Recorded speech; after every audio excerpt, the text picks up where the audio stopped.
ना इधर ना उधर, सीधे मुद्दे पर नजर। क्या है आज की खबर, आप देखना शुरू कर चुके हैं न्यूज 18 आपके पुनीत के साथ।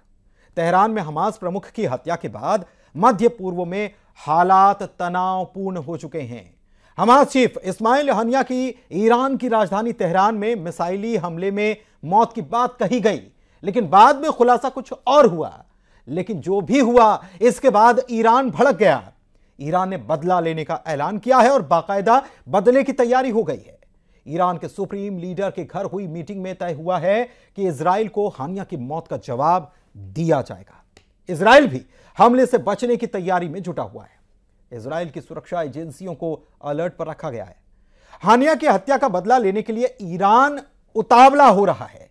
हानिया की मौत का गुस्सा ईरान ही नहीं बल्कि उसके साथियों में भी दिखाई दे रहा है। लेबनान के हिजबुल्लाह, इराक के इस्लामिक जिहाद और यमन में हूथी और सीरिया के शिया गुट की तरफ से पहले ही चेतावनी दे दी गई है कि इजराइल को इसकी भारी कीमत अदा करनी होगी। अब ईरान के सुप्रीम लीडर ने भी IRGC यानी कि इस्लामिक रिवॉल्यूशनरी गार्ड कॉर्प्स और ईरान आर्मी को ऑर्डर दे दिया है कि वे बदले की तैयारी कर लें। Iran supreme leader Ali Khamenei की तरफ से कहा भी जा चुका है कि इजराइल को हमारे मेहमान को मारने की भारी कीमत अदा करनी पड़ेगी। बता दें कि इजराइल और ईरान में पहले से काफी तनाव बना हुआ है। हमास की पॉलिटिकल विंग के चीफ इस्माइल हनीयेह की हत्या के बाद ईरान पहले से भी ज्यादा उबाल पर है और अब ईरान की सेना की अहम यूनिट के लीडर जादेह की मौत, इसके पीछे इजराइल की भूमिका कही जा रही है और इन दोनों देशों के बीच तनाव और बढ़ने वाला है। सीरिया की राजधानी दमिश्क में इस्लामिक रिवॉल्यूशनरी गार्ड कॉर्प्स के लीडर हज हबीब जादेह का खात्मा हो गया। जानकारी के मुताबिक एक धमाके में जादेह की मौत हो गई। इसी साल अप्रैल में इसी तरह सीरिया की राजधानी दमिश्क में एक हवाई हमले में ईरानी दूतावास तबाह हुआ था और साथ ही साथ 11 लोगों की मौत हुई थी। इस हमले में ईरान का सैन्य सलाहकार और डिप्टी कमांडर मोहम्मद अली रेजा जाहिदी भी मारा गया था और ऐसे में कुछ दिन के बाद ईरान ने भी हमला करते हुए इजराइल से बदला ले लिया। ईरान के इस बदले में इस्लामिक रिवॉल्यूशनरी गार्ड कॉर्प्स की अहम भूमिका थी और इसीलिए यह बदला लिया गया इजराइल की तरफ से। इस्लामिक रिवॉल्यूशनरी गार्ड कॉर्प्स ईरानी सेना की एक बेहद खास और खतरनाक यूनिट मानी जाती है और माना जा रहा है कि इसके पीछे इजराइल की मोसाद का हाथ हो सकता है। वैसे चौंकाने वाली खबर तो यह भी सामने आई कि तेहरान के गेस्ट हाउस में खुफिया तरीके से लगाए गए एक बॉम्ब के कारण हमास चीफ हनिया की मौत हुई, ना कि किसी मिसाइल अटैक से। सबसे ज्यादा इस बात ने चौंकाया कि बीते जून के महीने में ही यह बम छिपाया गया और इसमें लेटेस्ट रिमोट टेक्नोलॉजी का इस्तेमाल किया गया। ठीक उसी तरह जैसे साल 2020 में ईरान के परमाणु प्रमुख मोहसिन फखरीजादेह की हत्या की गई थी। साल 2020 में यह वारदात हुई और तब मोसाद ने या फिर इजराइल ने इसकी जिम्मेदारी नहीं ली थी, लेकिन कहा गया कि 2021 में माना मोसाद ने कि यह हमला हुआ था और हमने कराया था।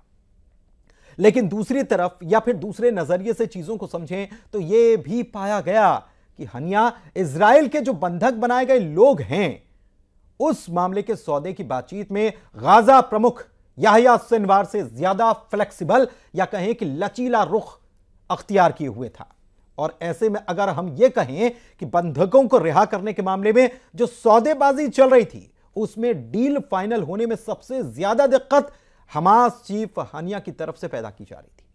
हालांकि हनिया का गाजा में अपना वर्चस्व जरूर था, लेकिन लचीला रुख गाजा चीफ को परेशान करने वाला बन गया था और ऐसे में इस बात से भी इनकार नहीं किया जा सकता कि इसी मामले को लेकर, हनिया को लेकर कोई डील पहले से ही हो चुकी हो।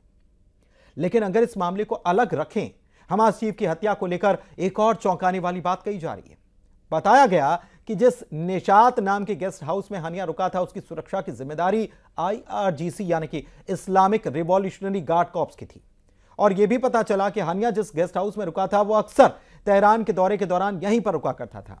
दरअसल हमास चीफ अनगिनत बार तेहरान का दौरा कर चुका था और ज्यादातर वो इसी गेस्ट हाउस में आता था, यानी कि हमलावरों के लिए गेस्ट हाउस में उसे निशाना बनाना बहुत आसान हो चुका था। इस मामले में ईरान की तरफ से कहा जा रहा है कि इजराइल ने यह सब कुछ किया है। आरोप इजराइल के प्रधानमंत्री बेंजामिन नेतन्याहू और मोसाद चीफ पर लगाए जा रहे हैं।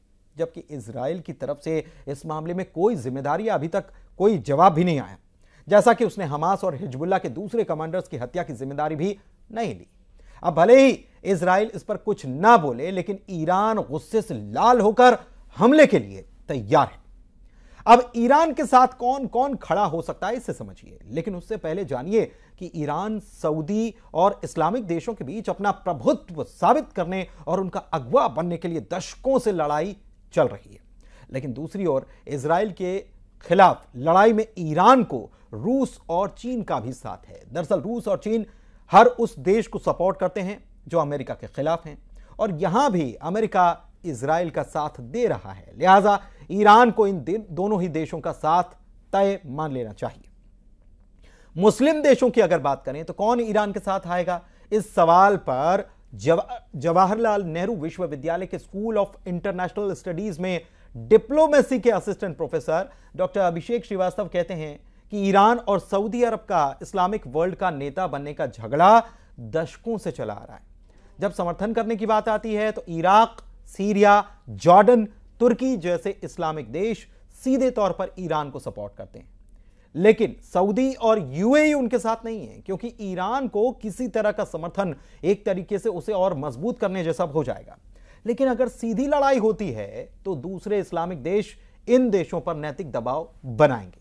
लेकिन मामला सिर्फ यहां तक नहीं है, शिया और सुन्नी का पेज भी इसमें फंसा हुआ है। 1989 ईरान की क्रांति के बाद ईरान ने एक शिया कट्टरपंथी इस्लामी एजेंडा लॉन्च किया, मिलिशिया की मदद करनी शुरू की, जिसे खाड़ी देशों खासकर सुन्नी बहुल इस्लामिक देशों ने नापसंद किया।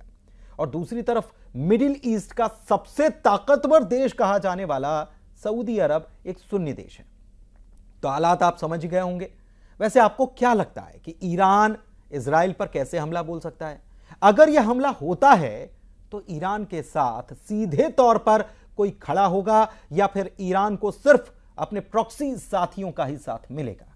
आप अपनी राय हमें कमेंट के जरिए बता सकते हैं।